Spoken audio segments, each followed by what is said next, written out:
Okay.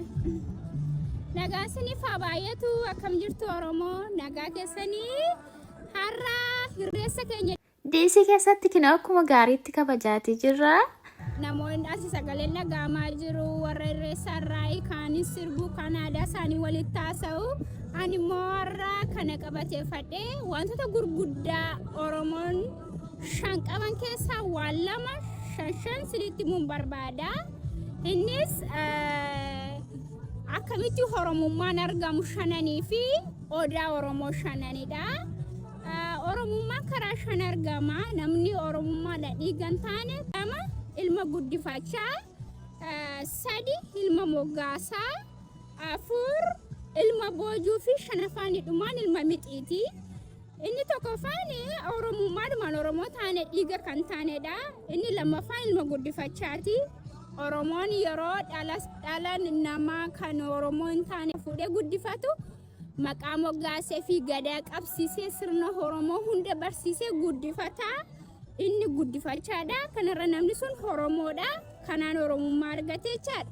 Inni sadaffaa ilma moggaasaa nama saba biraa keessaa dhufe mirgi isaa heegamee gosti isaa gadaan erga kennamee fi maqaan moggaafamee isa booda Oromummaa argataa jechuudha.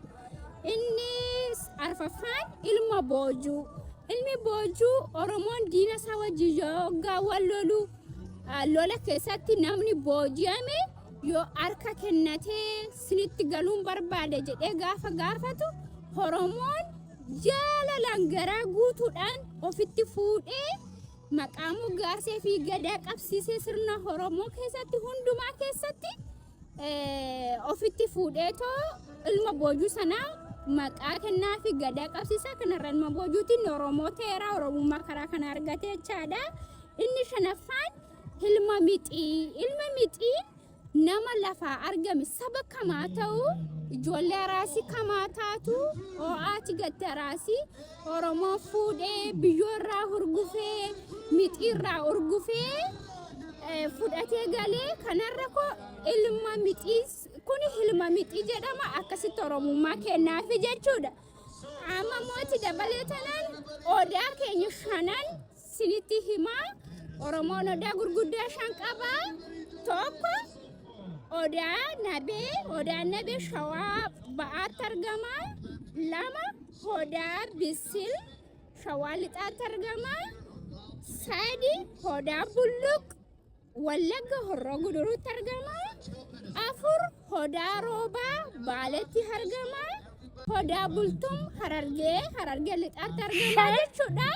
Galatoomaa Oromoo ko baay'ee sin jaaladha. Odaa keenya beekuun gaariidha. Akkamitti Oromummaan argamu shanan immoo sanama sinitti seeraan qalbeeffadha. Kana beekuun gaariidha. Galatoomaa.